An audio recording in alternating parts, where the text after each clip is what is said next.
નમસ્કાર, star India TV ન્યૂઝમાં આપનો હાર્દિક સ્વાગત છે। હું છું હેમલતા ત્રિવેદી। આપ જોઈ રહ્યા છો સ્ટાર ઇન્ડિયા ટીવી ન્યૂઝ, સત્યની વાતે સત્યની સાથે। બીએપીએસ મંદિર સાળંગપુર ખાતે કાચર વિરેન્દ્રભાઈ જોરુભાઈ પ્રમુખ બરવાળા તાલુકા પંચાયત દ્વારા બીએલઓ સન્માન સમારોહ અંગદાન જાગૃત કાર્યક્રમ યોજાયો। આજે અનેકો સ્વદેશોત્સવનો કાર્યક્રમ આપ ખાસ અંગદાન જાગૃતિ માટે બધા લોકોને પહેલ કરી। આપને આ વિચાર ક્યાંથી આવ્યો અને આજના કાર્યક્રમની શું હતી વિશેષતા? વિચાર મારે આવ્યો, મારે પોતાને લીવર ટ્રાન્સપ્લાન્ટ થયેલું છે। એના કારણે અત્યારે લાખો પીડિત લોકો આપણા દેશમાં છે। એ લાખો પીડિત લોકોની પીડા કોણ દૂર કરે? એને અંગ મળવાથી જ એની પીડા દૂર થવાની છે, પણ સામાજિક માન્યતા જ્યાં સુધી બદલે નહીં ત્યાં સુધી ઓર્ગનથી પીડિત લોકોની પીડા દૂર નહીં થાય। આપણા દેશમાં દર વર્ષે 1.5 લાખ લોકો એક્સિડેન્ટલ ડેથ થાય છે, એમાંથી 40% લોકો ઉપર બ્રેન્ડેડ હોય છે। બ્રેન્ડેડ લોકો જો ઓર્ગન ડોનેશનની પહેલ કરે એમના સગા સંબંધી, તો એમની પીડા દૂર થઈ શકે અને એક અંગદાન થકી એક પેશન્ટના માધ્યમથી મહત્તમ 8 અંગો મળી શકે। એટલે આ 8 અંગોના માધ્યમથી અંગદાન જાગૃતિ આવે તો અનેક લોકોને નવજીવન મળી શકે, એટલા માટે આ કામ ચાલી રહ્યું છે। આજનો આ જે કાર્યક્રમ હતો એમાં કેવા પ્રકારનું આયોજન હતું ને આ આયોજન જોઈને આપને કેવા પ્રકારની અનુભૂતિ? આજે આ કાર્યક્રમમાં સ્વદેશી હતું, સરકારી અધિકારીઓનું સન્માન હતું, બીએલઓનું વગેરે, સાથે સાથે જેમણે અંગદાન કર્યું છે એવા લોકોનું પણ સન્માન થયું અને એમાં એક વિશેષ સન્માન થયું। એક બહેને પોતાના પતિને જે કિડની આપી હતી એ બહેનનું પણ સન્માન થયું। અત્યારે મારો અંદાજ છે કે બોટાદ જિલ્લામાં 100થી વધારે પેશન્ટ હશે। એ બધાને મારી વિનંતી છે કે તમારા સંબંધીને જો તમે કિડની આપશો તો બહુ જ ઝડપથી એમનું જીવન સ્વસ્થ થઈ શકે। એક કિડનીનો પેશન્ટ 1 વર્ષમાં 100 વાર ડાયાલિસિસ કરવા માટે જતો હોય છે। આ બધી જ પીડા એમની સમાપ્ત થઈ જાય જો એમને કોઈ પરિવારમાંથી કિડની આપે તો ખર્ચો પણ બહુ ઓછો હોય છે।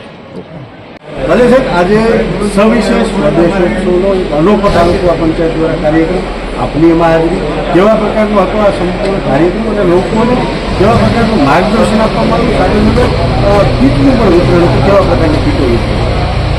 શિક્ષણ, સેવા અને સંસ્કારની આ તપોભૂમિ ઉપર માત્ર સ્વદેશોત્સવ નહીં પરંતુ એક ખૂબ જ સરસ મજાનો ત્રિવેણી સંગમ કાર્યક્રમ કહી શકાય। આ સ્વદેશોત્સવ તેની સાથે સાથે સરની કામગીરીમાં જે સારસ્વતોએ શ્રેષ્ઠ કામગીરી કરી છે એનું સન્માન, અન્ય સમાજ અને ખાસ કરીને અનુસૂચિત જાતિમાં સિદ્ધિ મેળવનાર વિદ્યાર્થીઓ અને અન્ય લોકોનું સન્માન અને અંગદાન એ મહાદાન એ વિશે જનજાગૃતિ માટેનો આ ત્રિવેણી કાર્યક્રમ હતો।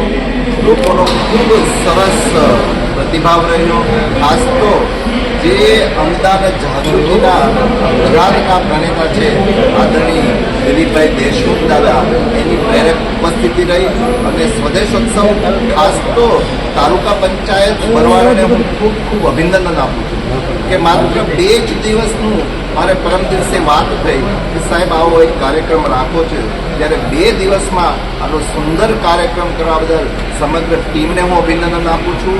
અને એક વિશેષ પ્રયાસ રૂપે સ્વદેશોત્સવ એટલે સ્વદેશી, સ્વાભિમાન અને સ્વાવલંબન, આ ત્રણેયની સાથે એ લોકો એક સ્પેશિયલ સ્વદેશીની કીટ બનાવી અને બધા જ લોકોને વિતરણ કરી અને એક પ્રેક્ટિકલ કહી શકાય સંદેશો આપ્યો, એ બદલ પણ હું ખૂબ ખૂબ આભાર માનું છું। અને અંગદાન ક્ષેત્રે પણ જે અંગદાન જે વ્યક્તિએ કરેલું એમના પરિવારજનોને પણ સ્ટેજ ઉપર બોલાવી અને એમનું પણ ગૌરવભેર સન્માન કરી અને આભાર પ્રગટ કર્યો। ત્યારે આ કાર્યક્રમ ખૂબ જ સરસ આયોજન કરવા બદલ બધાને અભિનંદન। બીએપીએસ મંદિર સાળંગપુર ખાતે સન્માન સમારોહ સ્વદેશી અપનાવો અંગદાન જાગૃત કાર્યક્રમ યોજાયો હતો, જેમાં ગુજરાત સરકારના કેબિનેટ મંત્રી ડોક્ટર પ્રદ્યુમન વાજા, દિલીપ દાદા ભાજપ પ્રમુખ, મયુરભાઈ પટેલ, કાળુભાઈ ડાબી ધુંધુકા ધારાસભ્ય, બોટાદ જિલ્લા પંચાયત પ્રમુખ જેટીબેન પાલાભાઈ પરમાર, જિલ્લા વિકાસ અધિકારી પોલીસ અધિક્ષક શ્રી ધર્મેન્દ્ર શર્મા, બરવાળા તાલુકાના પ્રમુખ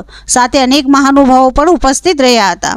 સાથે અંગદાન કરેલ પરિવારોને પણ સન્માનિત કરવામાં આવ્યા હતા. બહેનોને સ્વદેશી અપનાવોની કીટ વિતરણ કરાઈ હતી.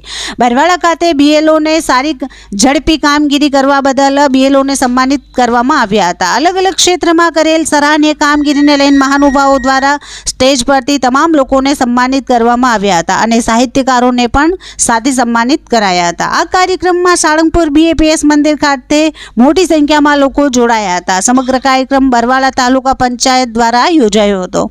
Star India TV news Botad reporter Haresh Kanjariya, જિલ્લા બોટાદ.